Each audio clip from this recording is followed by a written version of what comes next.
Bismillahirrohmanirrohim. Mehribon va rahimli Alloh nomi bilan boshlayman. Assalomu alaykum azizlarim, o'g'illarim, qizlarim, farzandlarim. Mana bugun 2026-yil 6-avgust kuni. Bugun men uyda o'tirib, kitoblarni titkilab, odamzodning yaralishi haqidagi juda ko'p ma'lumotlarni o'qidim. Va shu ma'lumotlarni o'qib, shu ma'lumotlarni o'ylab, fikr qilib, o'zimning fikrimni sizlarga bayon qilmoqchiman. Shu odamzodning yaralishi haqida kitoblardan olgan bilimlarimni sizlarga aytib bermoqchiman va o'zimning fikrlarimni ham qo'shib aytmoqchiman. Allohim odamzodni yaratish uchun avvalo birinchi koinotni va yerni yaratgan ekan. Koinotni va yerni 6 kunda yaratgan ekan. Va yer yuziga xalifa qilish uchun yer yuzida inson zotini ko'paytirish, yer yuzida inson naslini ko'paytirish uchun odamzodni yaratishni biz oldiga maqsad qilib qo'ygan ekan. Shuning uchun o'zining farishtalariga yerga borib to'proq olib kelasan. Ana shu to'proqdan biz odamzodni yaratamiz deb ularga buyruq bergan ekan. Allohning farishtalaridan bo'lgan Mikoil, Isrofil va Jabroil 3 ta farishta kelib yer yuziga tushib, yer yuzidan turli xil joylardan to'proq olmoqchi bo'libdi. Lekin Allohning o'zi yaratgan yer Allohga to'proq bermaslikka qaror qilibdi. U aytibdiki, kelgan farishtalarga meni ham Alloh yaratgan. Lekin mening tanamdan, mening to'prog'imdan yaralgan insonlar, odamlar kelajakda yer yuziga juda ham zarar keltiradigan insonlar bo'ladi. Alloh ularga keltirgan zararlari uchun albatta jazo beradi. Mana shu jazolarga men chiday olmayman deb aytibdi. Shunday qilib 3 ta farishta ham yer yuziga tushib, yerga yalinib yolvorsa ham, yer o'z to'prog'idan to'proq olib ketishga ruxsat bermagan ekan. Oxiri Allohim o'z farishtasi bo'lgan Azroilni yuborgan ekan. Va Azroil Allohning buyrug'i bilan yerga tushib, yerdan iltimos qilibdi. Ey yer, hoy yer, seni ham Alloh yaratgan, meni ham Allohim yubordi. Yer yuzidan to'prog'ingdan olishim kerak va Allohga yetkazishim kerak debdi. Lekin yer avvalgi 3 ta farishtaga nimalarni gapirib aytgan bo'lsa, Azroilga ham shu gaplarni tushuntiribdi. Lekin Azroil aytibdiki, sen Allohdan ham zo'r bo'ldingmi? O'zingni yaratgan Allohnikiga shak keltiryapsanmi? Men to'prog'imdan albatta olib ketaman deb zo'rlik bilan yerning turli xil joylaridan, sariq to'proqli joylaridan, qora to'proqli joylaridan, oq to'proqli joylaridan olib, ularni aralashtirib osmonga, Alloh huzuriga olib chiqib ketgan ekan va Allohga olib bergan ekan. Shunday qilib Azroil farishtamiz Allohning buyrug'ini qat'iy bajarib, yer yuzining norozi bo'lganligiga qaramay, yer yuzidan sariq rangli, oq rangli, qora rangli to'proqlaridan olib, ularni Alloh huzuriga eltgan ekan va Allohga aytgan ekanki, Allohim, men yerning noroziligiga qaramay bu to'proqlarni olib keldim degan ekan. Shunda Alloh aytibdiki, yer norozi bo'lmasin. Men bu insonlarni yerning to'prog'idan yarataman. Men o'zim yaratgan yerga hech qachon zarar keltirmayman. Men yaratgan odam ma'lum bir muddat yashaydi va uning tanasini men yana yerga olib borib beraman. Yer norozi bo'lmasin. Men yerning muvozanatini buzmayman. Undan oldimmi? Va'damga vafo qilaman. Vaqt soati kelganda yerga olib borib beraman deb aytgan ekan. Allohim Azroilga aytibdiki: "Ey Azroil, men senga odamning to'prog'ini yerdan olib kelishni vazifa qilib berdim. Sen buni juda ham yaxshi uddalading. Mana endi men senga odamning umri soati tugagandan keyin uning jonini olishni ham o'zingga vazifa qilib beraman. Bu vazifani ham yaxshi uddalaysan." Va shunday qilib Allohim yerdan olib kelgan to'proqlarni aralashtirib o'zining maxsus joyiga qo'yibdi.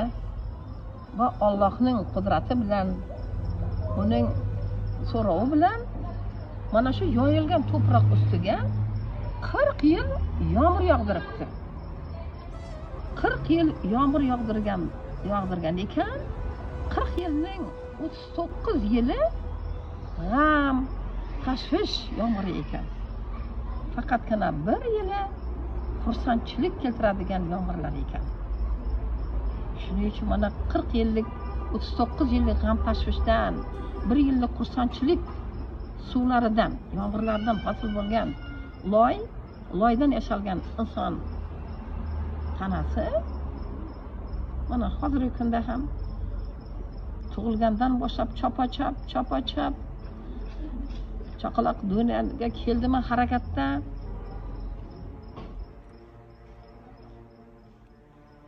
Kichkinaligidan ota-ona tarbiyasi, keyin bog'chaga, keyin maktabga, keyin universitetga, undan keyin ma'lum bir maxsus o'zlarining tanlagan yo'llari bo'yicha, ixtisoslari bo'yicha ishlarga va o'zining oilasiga uy quraman, joy quraman, farzandlarni dunyoga keltiraman, mana ularni uylantiraman, joylantiraman va ularga bog' yarataman, uning hosilini olaman, butun dunyoni ta'minlayman, butun insoniyatni ta'minlayman deb umrining oxirigacha mana shu nimada o'tar ekanda, harakatda o'tar ekan.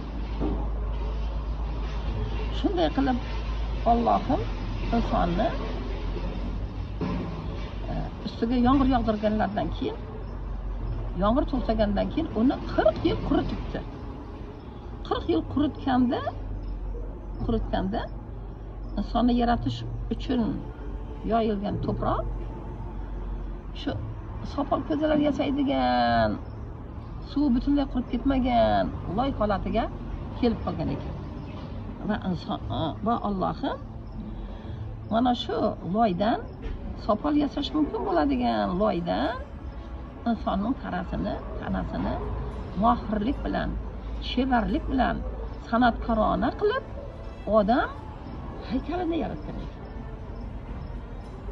Odamning yaratgan haykali Allohning bir chevarligi bilan, mo'jizakorligi bilan, uning san'atkorligi bilan yaratilgan ekanki, uning bosh qismi, uning qo'llari, uning ko'zlari ayniqsa hamma tomonda ko'riladigan charaqlab turuvchi ko'zlari, hamma tomondan nafas oladigan burunlari, demak turli xil narsalarni yeydigan maxsus og'izlari, qo'llari, oyoqlari juda chiroyli qilib, juda bir mukammal qilib yaratilgan ekan. Mana shunday qilib yerda uzala tushib, insonning tanasi yotgan ekan. Loy shaklida, sopol shaklida yotgan ekan. Ana shuni yaratgandan keyin Allohim endi o'zimni yaratgan odamimga nafas kirgizishim kerak, ruh bag'ishlashim kerak debdi.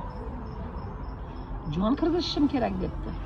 Va o'zining ruhidan, o'zining nafasidan yerda yotgan insonning og'ziga puflabdi. Ruhini kirgizmoqchi, nafasi orqali ruhini kirgizmoqchi bo'libdi. Allohning ruhi Allohning nimasidan og'zidan chiqib, inson og'ziga kiraman deb turgan paytda ruh ikkilanib qopti. Va insonning og'ziga ozroq kirib shunday qarasaki, juda ham ichi tunnelday qorong'i, juda ham qo'rqinchli holatda ekan. Shuning uchun bu qo'rqinchli bo'lgan bu zulmatga, qorong'ilikka ruh kira olmabdi, qaytibdi. Alloh shunda: "Ey ruh, insonning tanasiga kirgin" debdi. Bu ikkinchi marta ruh harakat qilibdi, ikkinchi marta ham kira olmabdi. Uchinchi marta harakat qilibdi, uchinchi marta ham qo'rqib kira olmabdi. Natijada Alloh o'ylab, nay hozirgi bir kunda biz chaladigan nay asbobiga o'xshagan asbobni yaratibdi. Nay asbobi shunday osmondan yuziga kelib, odamning tanasining ustiga shunday aylana boshlabdi va shunday bir kuy chalinibdiki, bu kuy hozirgi nayning nolalariga o'xshagan kuy ekan. Mana shu kuy chalinishi bilan insonning tanasiga kirishi kerak bo'lgan ruh nayning ohanglariga moslashib, uni tinglab, unga yo'g'rilib ketibdi va egilib, buralib insonning tanasiga og'zidan kirib ketibdi. Mana shunday qilib insonning tanasiga kirgan ruh musiqaga yo'g'rilgan ekan. Ruhning inson tanasiga kirayotgan mahalida Alloh musiqani yaratgan. Mana shu musiqa ohanglari bo'yicha ruhimiz egilib, buralib inson tanasiga kirib ketib, dastlab uning bosh qismiga borgan va bosh qismida aqlni Alloh aqlni yaratgan va aqlni ishlatgan ekan. Ikkinchi qaytib kelib, ko'zga jon kiribdi. Ko'zlar charaqlab ochilibdi. Ko'zlarning ochilishi, butun olamni ko'rishi, hamma tomonga qarab butun olamni bilishi, ko'rishi juda ham mo'jizakor ekan. Keyin jon burunga o'tibdi. Burunga o'tgan paytda inson aksini yuboribdi. Burundan o'tib asta-sekin xalqimdan ichkariga qarab yo'l olibdi. Jon. Va ichkariga qarab endi odamzod uzun tushib yotibdi. Shuning og'zidan ruh kirib, ichkari kirib, shu oyoq qismlariga, bel qismidan pastga tushib, shu oyoq qismlariga o'taman deyotgan paytda inson nimagadir jon kirganiga shoshilib qolganmi, nima sababdandir? Ya Allohning buyurgani shundaymi? Yotgan inson yarim holda turib o'tirib qolibdi. Hali jon uning sonlariga ham, oyoqlariga ham, tirnog'igacha kirish kerak ekan. Uni kutmagan inson o'tirib qolibdi. Yarim turib o'tirib qolibdi. Shunda Alloh aytgan ekanki, men yaratgan inson shoshiluvchidir deb aytgan ekan. Inson shoshiluvchi ekan. Bu tug'ilgandan boshlab shoshiladi.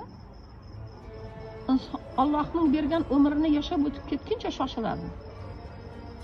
Yuguradi, yeladi, o'qiydi, ta'lim oladi. Hozirgi zamonamizda o'zimiz insonlarimizning hayotiga qarab baho beramiz-da. Har doim shoshiladi. Umrining hayoti davomida shoshiladi. Ertalab turayotgan mahalda uning ichida qandaydir bir g'alayon bo'ladi. Bu g'alayon o'rnidan tur. Qiladigan ishlarim qolib ketyapti degan fikr bilan uyg'onadi va ertalabdan boshlab shoshiladi. Yugurib elib ishlarini qiladi. Butun vazifalarini bajaradi. Bolalarni tarbiyalab, ularni yo'liga qo'yadi. Oziq-ovqat topish uchun ishlaydi, mehnat qiladi, yuguradi. Va kechga borib horib, charchab keladi. Ovqatlarini yelib olgandan keyin voh, xayriyat ham kechasi bora qorong'i tushganda dam olmasam qachon dam olaman? Kun uzoqqa charchadim, yugurdim, yeldim. Endi dam olishim kerak deb uyquga yotadi. Va uyquga yotgandan keyin ham u shoshiladi-da. Hatto tushlarida ham uxlamaydi, turli xil tushlarni ko'rib. Ertalab ham xuddi bir uyg'otgandek shoshil, o'rnidan tur, ishlarim qolib ketdi deganday, u ertalabki uyqudan ham tezda o'rnidan turadi. U hattoki vafot etayotgan paytda ham bolalariga, farzandlariga, o'zining yaqinlariga vasiyat qiladi. Men qiladigan ishlarim juda ko'p edi. Mana endi hayotdan ketyapman. Men qila olmagan ishlarimni sizlar qilinglar deb sizlarga vasiyat qilaman, sizlar bajaringlar deb hayoti davomida qila olmagan ishlarini ham hayotda o'tib ketayotgan paytda o'zining farzandlariga, nevaralariga vasiyat qilib qoldirar ekan. Inson tug'ilgandan boshlab to umrining hayotigacha shoshilib yashaydi. Shunday qilib insonimiz o'rnidan turibdi va u insonning bo'yi 25-30 metrga yaqin ekan. Judayam baland bo'yli, judayam go'zal chiroyli inson ekan. Mana bu yaratilgan insonimizga Allohim odam deb ism berdi. Odam degan so'z arabcha so'zdan olinib, odim, ya'ni to'proqdan yaralgan degan ekan. Mana shunday qilib odam otamiz paydo bo'ldi. Odam otani yaratishdan maqsad odamni yer yuziga xalifa qilish, uning naslini ko'paytirib yer yuziga tarqatish bo'lgan ekan. Mana shu odam zotidan, naslidan juda ham ko'p payg'ambarlarni chiqaraman. Shuningdek, oxirgi payg'ambarimiz Muhammad Mustafa sallallohu alayhi vasallamni ham yarataman.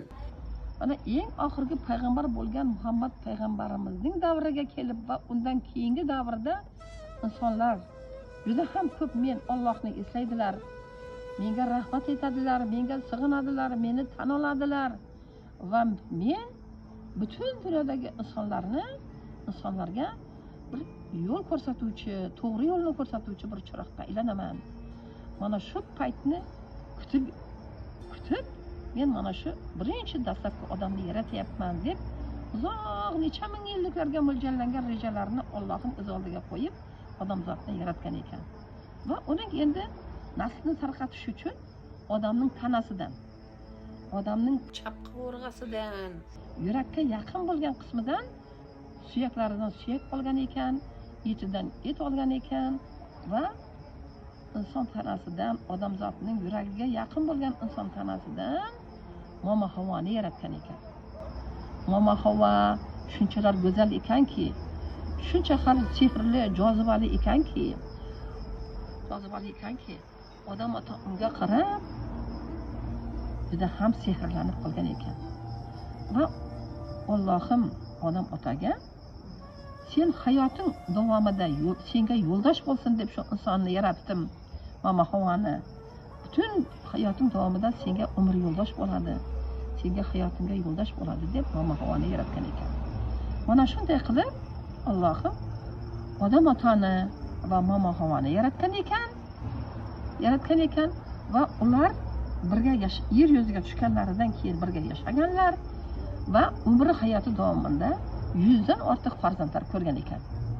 Mama Havvomiz doimo egiz farzandlar ko'rgan va mana shu egiz farzandlar yer yuzidagi naslning ko'payishiga, insoniyat zotining ko'payishiga va insoniyatning ko'payishiga sababchi bo'lgan ekan. Va shu kecha kunduzda bizning yer sayyoramizda 8 milliardga yaqin aholi yashar ekan. Mana shu 8 milliardga yaqin insonning otasi odam ota, onasi Mama Havvo bo'lgan ekan. Mana shu tushunganlarimni, bilganlarimni sizlarga aytdim. Endi men aytgan qissadan hissa chiqarmoqchiman. Hissani, ya'ni o'z fikrimni aytmoqchiman. odam otamizni yaratgan, mama havomizni yaratgan Allohim bularni yaratayotganda san'atkorona yaratgan ekan. Hatto ularning jonini musiqa ohanglari bilan birga uyg'unlashtirib kirgizgan ekan. Shuning uchun odamga san'atkorlik, san'at va musiqa umr bo'yi birga ekan. Alloh insonning tanasiga, odamning tanasiga san'atni ham, musiqani ham birga joylashtirib, ruhiga ularni uyg'unlashtirib, shu san'at va musiqa bilan inson zotini yaratgan ekan. Shuning uchun inson zoti odam zotga doimo hamroh, umri hayoti davomida hamroh. Inson o'zining tanalari, Allohning yaratgan aqli bilan, Allohning yaratgan qo'l oyoqlari bilan juda yer yuzida juda ham san'atkorona, eng yuksak darajalarga ko'tariladigan san'atkorona ishlarni qilgan, hamma narsani yaratgan ekanda, san'ati bilan, o'zining bilimdonligi bilan, aqli bilan mana shu hamma narsani yaratgan. Uylar qurgan, joylar qurgan, bog'lar yaratgan, farzandlarini dunyoga keltirgan, ularni tarbiyalagan va musiqa ohangi, xursandchilik ohangi unga butun umri hayoti davomida uyg'un bo'lgan ekan. Chunki Allohim insonni yaratayotganda, buning to'prog'ini ustiga 40 yil yomg'ir yog'dirganda, 39 yili g'am tashvish yomg'iri, harakat, mehnat yomg'iri, bir yilgina xursandchilik yomg'iri bo'lgan ekan. Demak, 39 yilni san'atkorlik bilan, san'ati bilan inson tanasiga kirgizgan, jismiga kirgizgan bo'lsa, uning ruhiyatiga, uning ma'naviyatiga musiqani bir yillik xursandchilikni joylashtirgan ekan. Men odamzodning yaratilishini, Allohning odamzodni qanday qilib yaratganligini shunday deb tushundim. Biz inson zoti musiqaga va san'atga juda ham o'chmiz. Bu bizning hayotimizning yarmi. Bunga doimo yo'ldoshmiz. Va san'atimizni ham, musiqamizni ham Allohimiz bizning tanamizga va ruhiyatimizga joylashtirgan ekan. Mana shuni men qissadan hissa deb tushundim va shu qissadan hissa bo'lgan fikrlarimni sizlarga bildirdim. Salomat bo'lingizlar, sog' bo'lingizlar. Fikrlaringiz bo'lsa, sizlar ham aytingizlar. Xayr.